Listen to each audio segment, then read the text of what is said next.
Hello there. I'm going to run through another interesting board from an Andrew Robson Bridge online duplicate on BBO. Hope you're already playing in them. If not, details in front of you. All welcome, nice and friendly, gentle duplicates every afternoon. Also details in front of you of my daily bridge casts, which I'm much enjoying filming. Now, interesting deal, instructive deal. West is at favourable vulnerability, so I think is happy to open a weak two spades. Maybe one would balk at the idea vulnerable, but here two spades. North has a close decision as to whether or not to make a takeout double.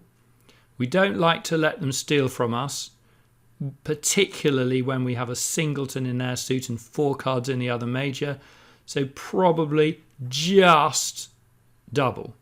Although the reality is if you discount that queen of spades, you've got an aceless 10 count, so it's pretty marginal. Now comes a very important moment, which is East deciding what to bid. Now, in a situation like this, where your partner has shown fairly accurately their hand, try not to get too involved in such things as high card points, losing trick count, and other methods, general methods of hand evaluation. You can zero in on partner's likely hand and work out how the deal will play out. In other words, how many tricks a spade contract is likely to make. Construct hands for partner. Think of a very likely, fairly minimum hand. Such as, for example, 6 spades headed by the king-queen and nothing outside, a couple of low clubs. That would be a fairly typical hand. So if partner does have that hand, then you can count 6 spade tricks and your ace of diamonds. And if your partner has got a couple of clubs, then assuming the club split 3-2, you'll have 5 club tricks. One of your clubs will have to be roughed, and then there'll be 3 long clubs. I mean, none of this is guaranteed. It's pure guesswork, but that's bridge, making intelligent guesses. So if your partner has got 6 spades to the king queen and 2 little clubs, it's not that much to ask for. You've got 12 tricks, 6 spade tricks, ace of diamonds, 5 club tricks. Boom, 6 spades. Even though we don't like to push for close slam contracts at duplicate pairs, this rates to be a good slam.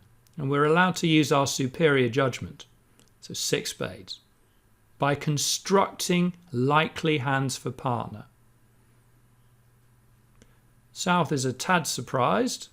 Pass, pass, pass. Let's see if we can make it. North leads, king of diamonds.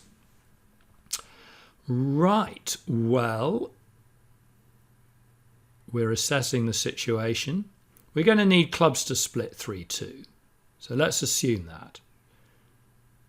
So then it all boils down to how we play the spades. Well, we've got to win the first trick, that's for sure.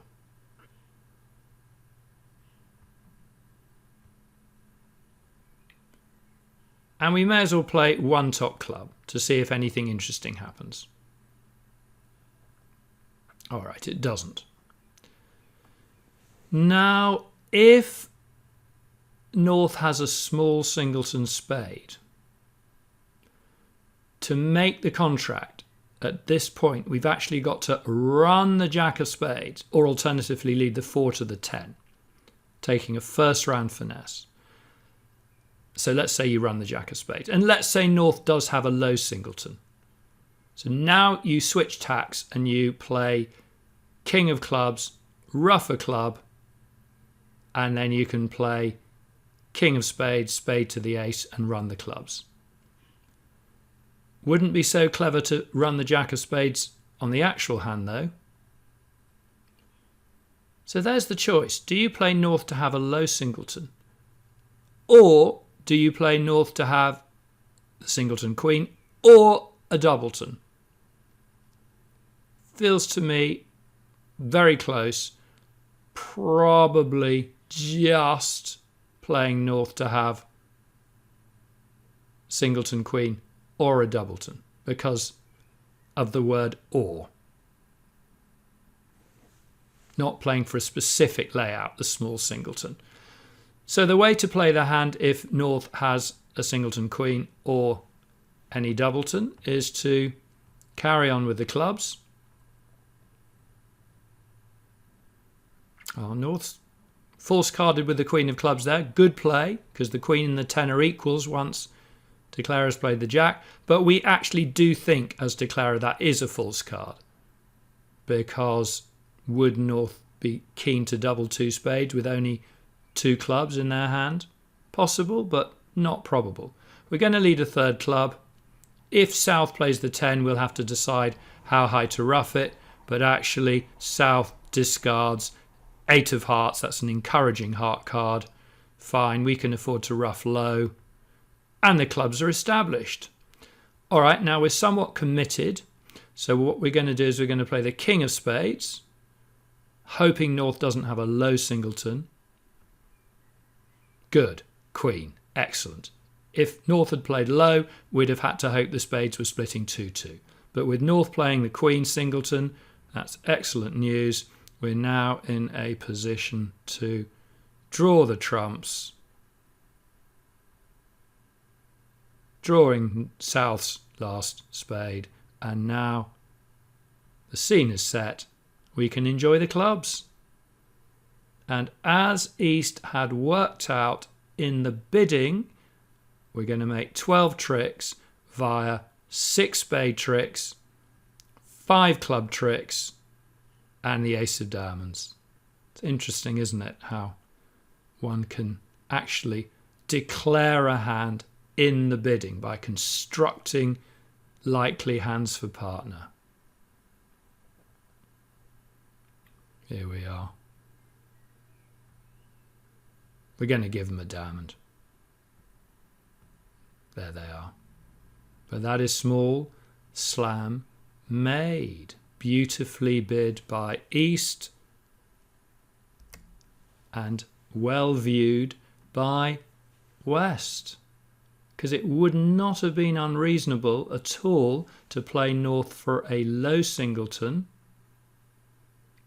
in which case the winning line is to run the jack of spades from the dummy, either at trick 2 after winning the ace of diamonds or at trick 3 after cashing a top club. Wouldn't have been so clever on the layout. And if you knew North had a singleton spade, the odds are 3-1 that it's low. Only 1 time out of 4 will it be her ladyship, as here. Interesting deal. Hope you enjoyed running through it with me. See you soon.